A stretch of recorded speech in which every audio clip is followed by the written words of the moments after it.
Don't you want to play? It's been a long time.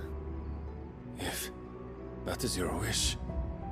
Men, you are as meek as all the others.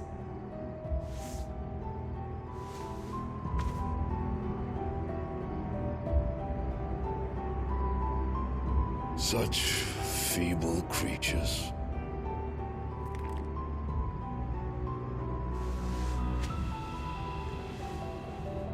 Gifted the power of icons, yet slaves to fickle emotions which usher you to your doom. And so you bind your fragile wills with strands of consciousness. The wretched handiwork of a wretched people. The sons of fire were united at last, and for but a moment their flame burned bright. Soon Mythos shall become our perfect vessel. And then shall the world be remade. Not before the bonds are severed, of trust, of respect, of love. Only when every strand of consciousness is cut away, may Mythos return to our side. By primogenesis shall all be undone. Mankind shall be rid of his wretchedness, and Mythos of his will.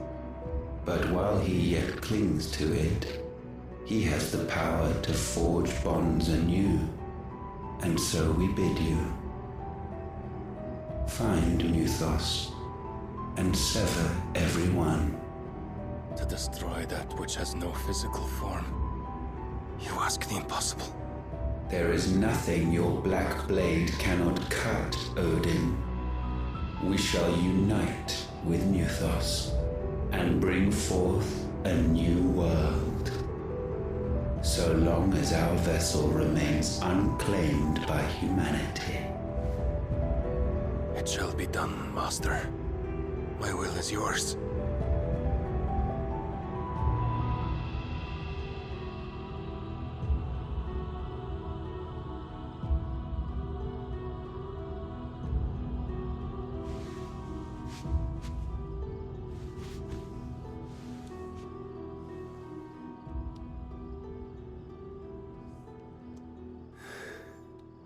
Mother.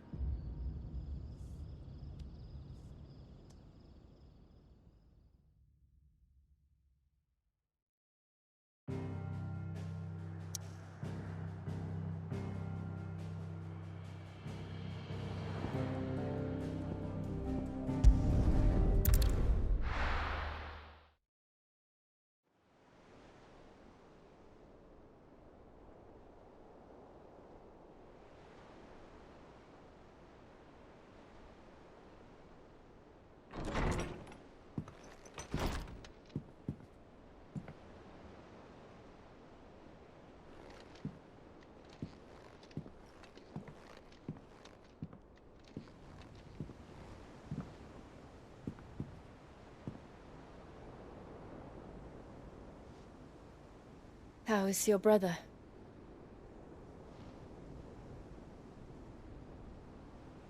Asleep since I returned from the Dominion. Taya says he should be back on his feet soon enough. For a while, at least. She discovered something on his chest. A swelling, circled in stone. The curse.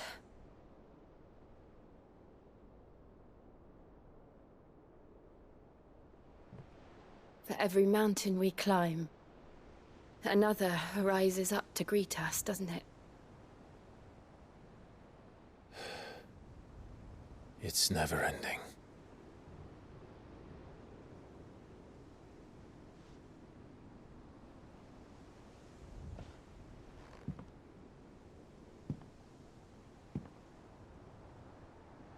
Even the sky seems to have grown tired of it all.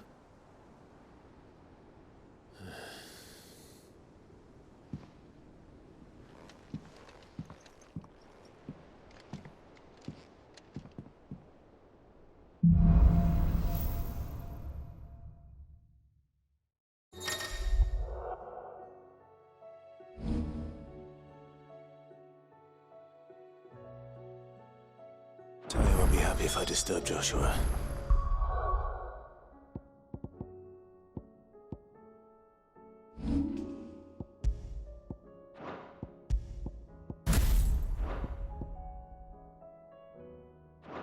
While he rests, I might as well see what Otto has to say.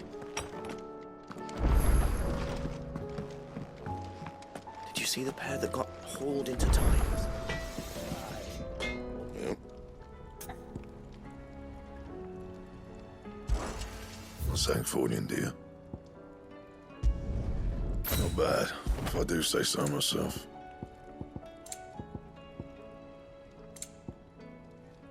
And?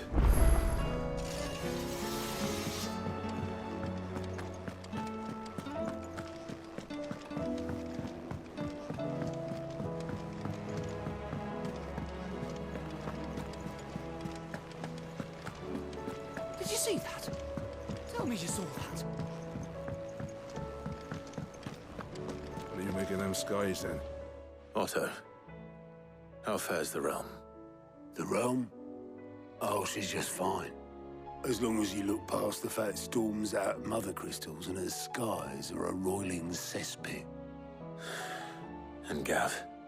He's with your uncle in the Free Cities, helping Mid with her project.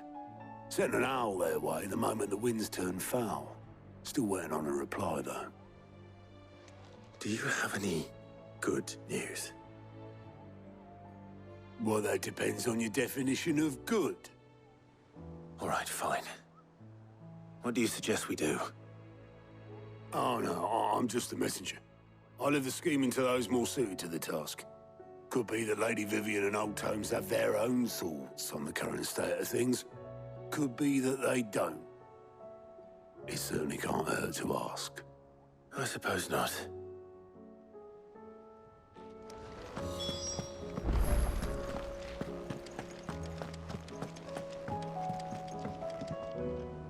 How is it that every one of your little excursions presages some inexplicable catastrophe? Not that you are to blame for the Dominion's fate. No one could have predicted the actions of the Crown Prince. I'm sorry I couldn't save your home. My countrymen are stronger than you think. A few toppled clock towers won't break their spirits. They'll be back on their feet in no time. I hope so. Look at us. Bluer than a pair of bog crabs. Tempting though it may be, sulking will not help us find a solution to this mess. You believe there's one to be found? I don't know. But I am certain we're more likely to find it if we first examine the facts.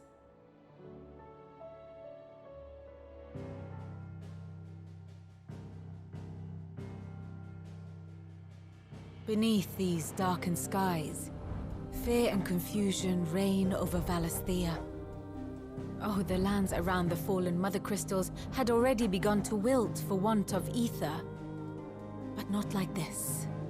Crystals that filled wells and fueled furnaces, now nothing but pretty shards of rock.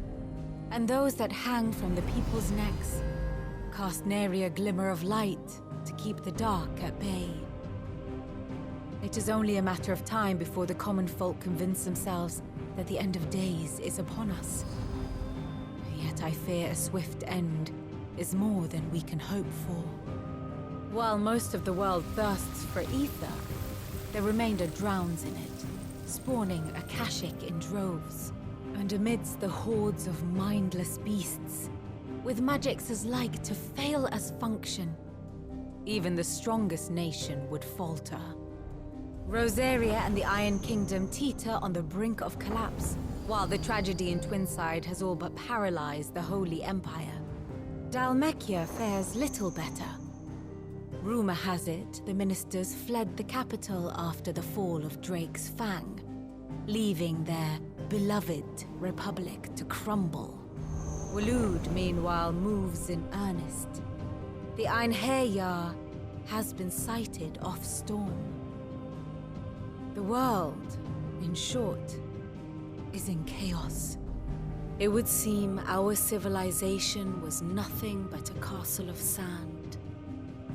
to be washed away at the whim of the waves.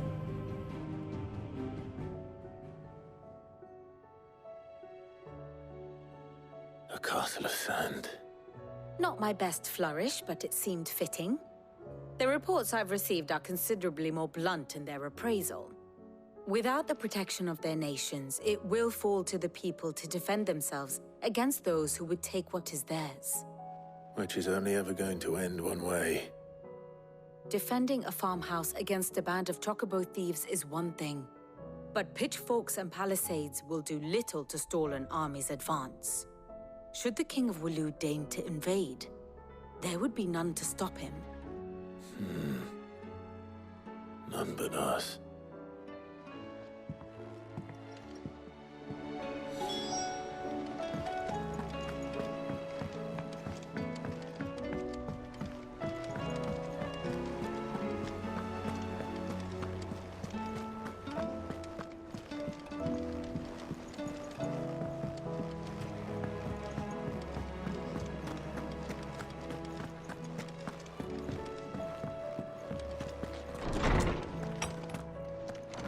Is a storm coming soon?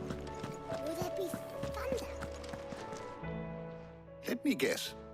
You're here about the skies. Is there anything you don't know, Lawsman? It doesn't take a court astrologer to augur the obvious.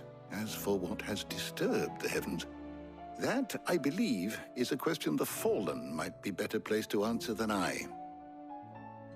And on the 6th day did the gods tear the sun from the firmament, visiting darkness upon their prideful sons and daughters.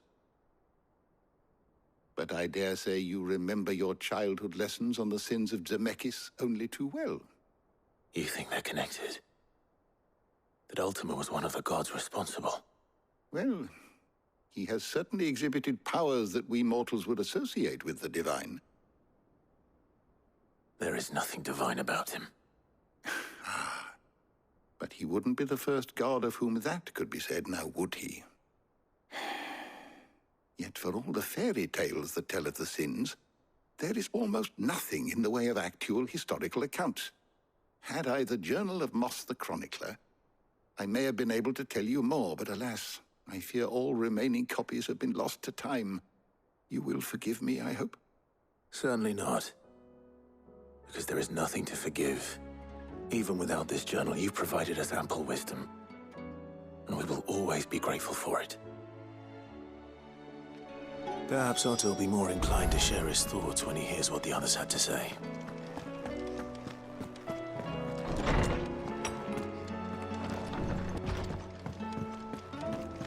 It seems the hideaway has lost its appetite. Clive, if you're gonna buy something, be quick about it. It'd better all be here. You'll not find a better price than that. It'd better all be here. You'll not find a better price than that. Is that all?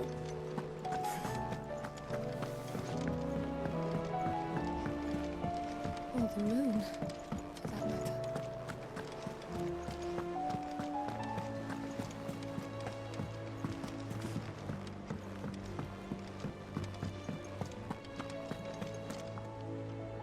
Clive, we have a problem. Only one. That would be a first. It would. Actually, there are 3. We had as many owls arrive while you were at the shelves. Martha's got a Akashic out her gates, and talk of monsters roaming the hills outside of Northreach has put the wind up Isabel and her lot. And don't forget Dalimil. Lubor says the village was raided by bandits. When it rains... It fucking pours. The curse breakers are spread thin, taking stock of the damage in the Dominion. And even if I could get word to all of them, I doubt they'd get here in time to make any real difference. Which means there's only 2 people who can. Jill and I. Let them know we're on our way.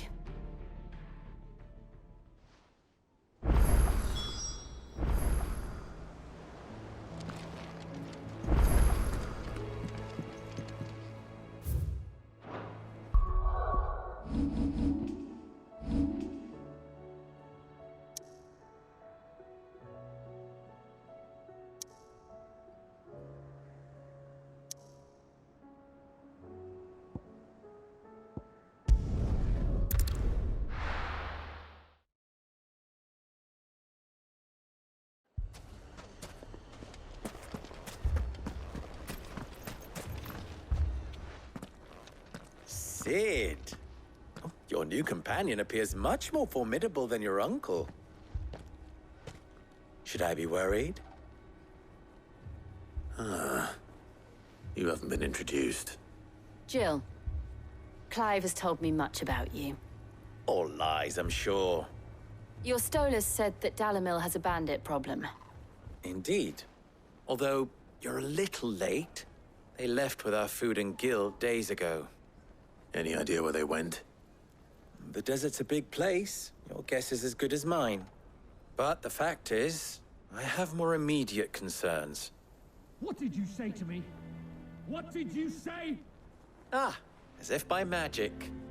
Let's just say we've yet to reach a consensus about how to solve Dalamil's little problem. And at this rate, it won't be the actions of the bandits which prove to be our undoing. It will be our own. I've tried reasoning with the dissenting parties, but even the Desert Hare has limits. Perhaps we could talk to them. What makes you think they'll listen to us? What makes you think they won't? She makes a fair point, Sid. And you won't have wasted much of your precious time if you fail. They're just across the courtyard.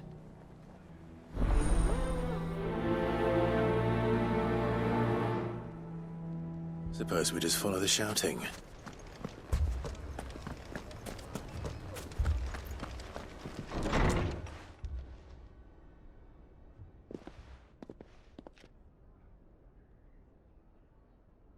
You wouldn't talk like that if it had been your men whose throats were slit. Blood for blood, it's the only way. We hire mercenaries and have them mount the bandits' heads on our walls as a lesson to the rest. And what happens when those mercenaries are slaughtered like your men? Are you going to hire more?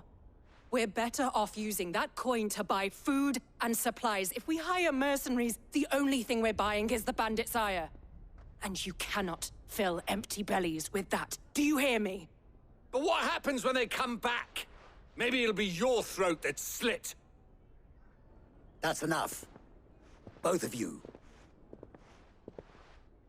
Any more of this and I'll throw you out myself. Come back when you're ready to talk like adults.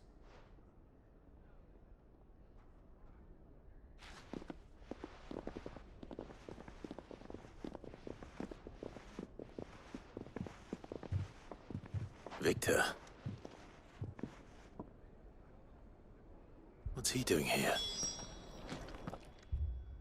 Sid. And Lady Jill. What brings you here? I was about to ask you the same thing. Costness is in chaos, and the markets have all but ceased to operate. The Briar's Kiss here in Dalamil is the only place I can reliably obtain supplies. I was here to do just that when Master Lubor told me of his troubles.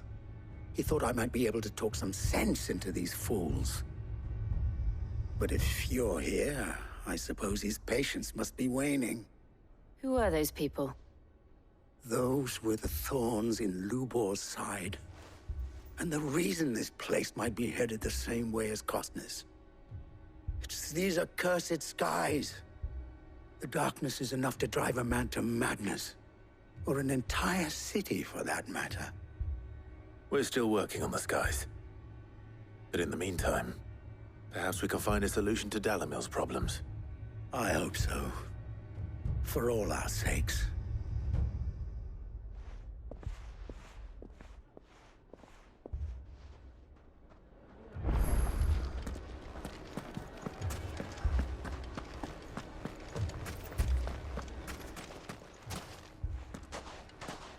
So, you see my predicament? What I saw was a room full of people who were angry and afraid. And with good reason by the sound of it. But if left to smolder, that anger and fear could set the entire town alight. My thoughts exactly. What to do? Both sides wish to protect their homes and livelihoods, if only they could agree on how. But as long as they are divided, we are vulnerable. And if there's one thing bandits like, it's an easy target. What would Sid the Outlaw suggest? Well, if it were my namesake,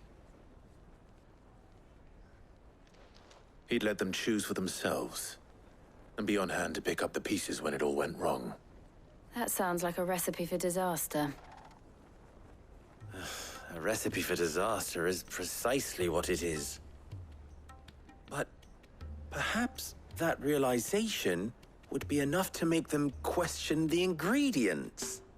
While it's plain neither Conrad nor Natalie will countenance the other's proposal, it may still be possible to make them doubt their own before presenting them with a third option. And that would be?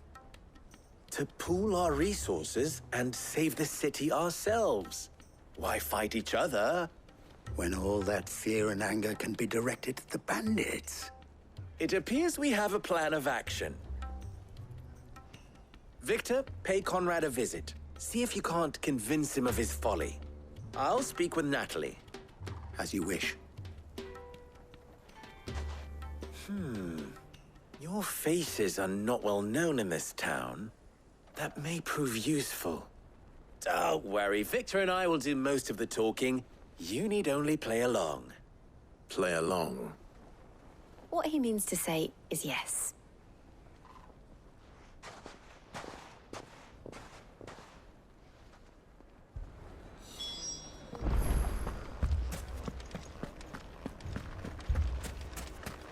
Picture it, Conrad.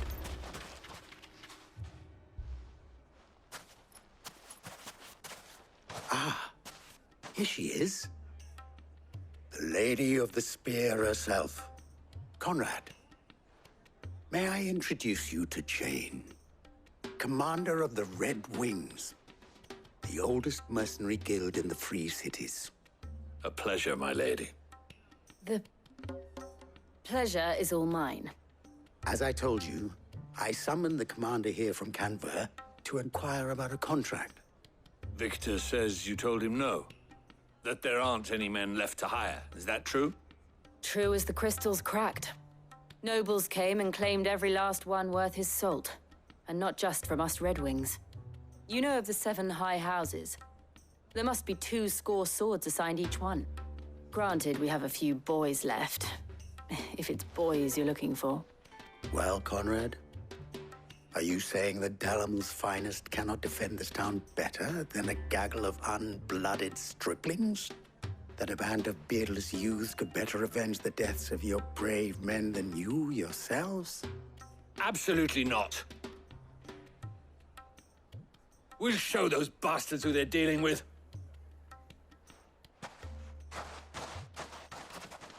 I can't believe that actually worked. Conrad's not what you call the brightest candle in the crypt. And there's a reason why I had you do the talking and not Sid. Well played, my lady.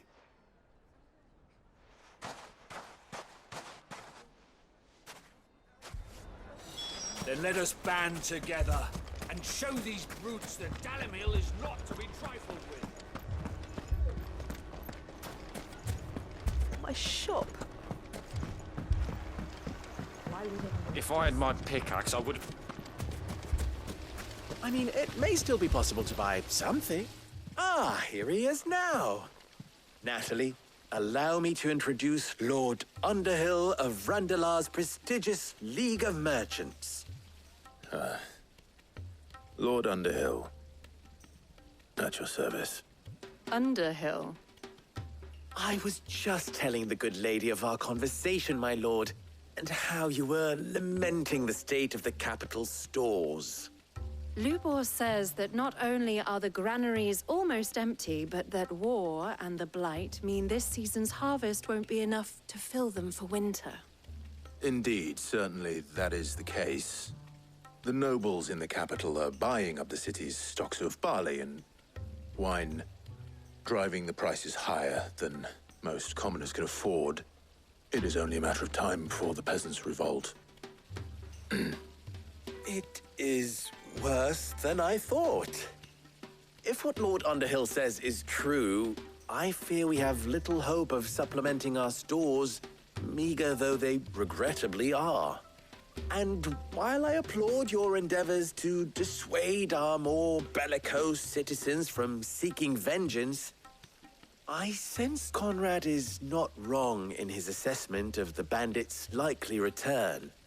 Which means that now, more than ever, we will need to secure what little we still have. Food, weapons, herbs, everything.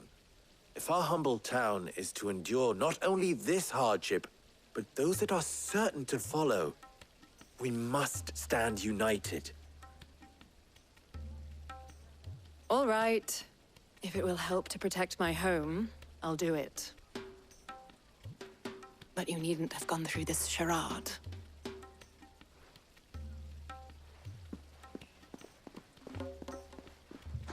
Thank you, Clive. Your performance was nothing if not workmanlike. She saw right through it. I didn't say it was good, merely that it produced the desired effect. Now, my scouts should be returning shortly. Meet me back at the Briar's Kiss, and we shall see what we face.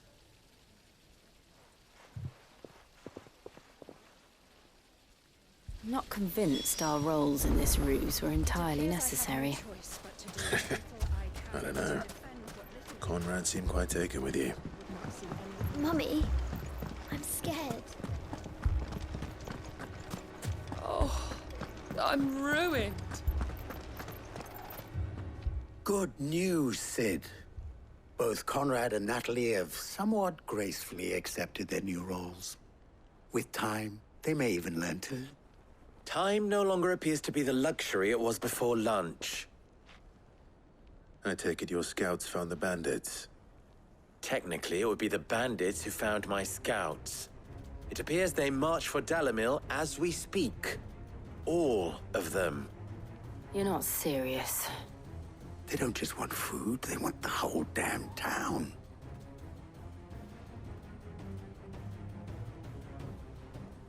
I have a favor to ask. I'm told the bandits march in two groups, one from the south and one from the desert, in a move doubtless intended to stretch our already gossamer-thin defenses. Very well. Jill and I will meet those from the desert. But what of the rest? The rest, my friend, the city shall fight. Together. Mistakes, I concede, are high. But if this does not unite Dalimil, nothing will. That is a lot of faith to put into those who had their hands around each other's throats but a moment ago. Then it will be for us to see that their hands are kept occupied. And I do mean us. I thought you might say that. We'll hold them off for as long as we can. And we will do the same.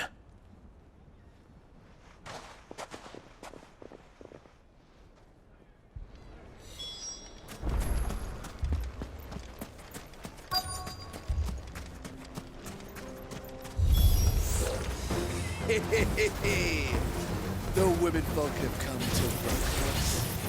I'll take that one. It's all yours.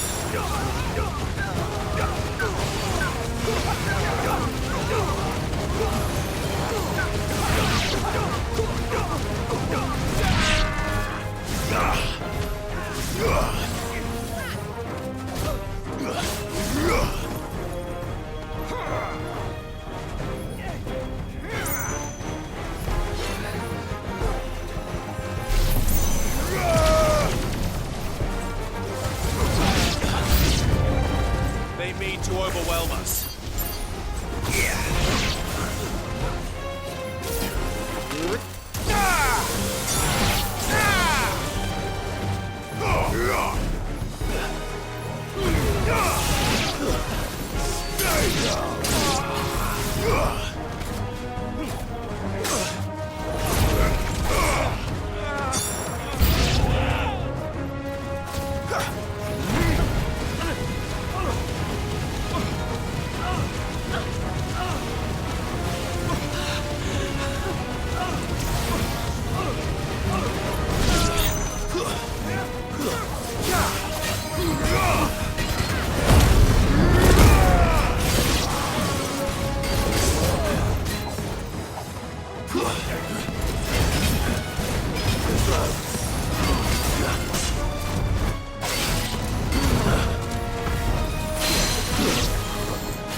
The townspeople. Could they have held out? I don't hear any fighting. What do you think? That we should hurry.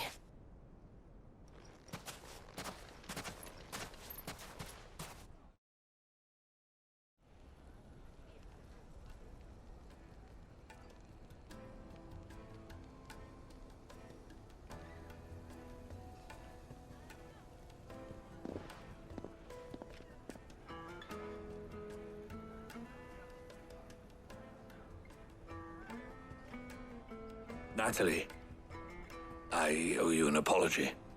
You did well out there. The inn would have been lost had you not held the line. Without you, there would have been no line to hold. You saved us, Conrad. You saved Dalimil. We all saved Dalimil.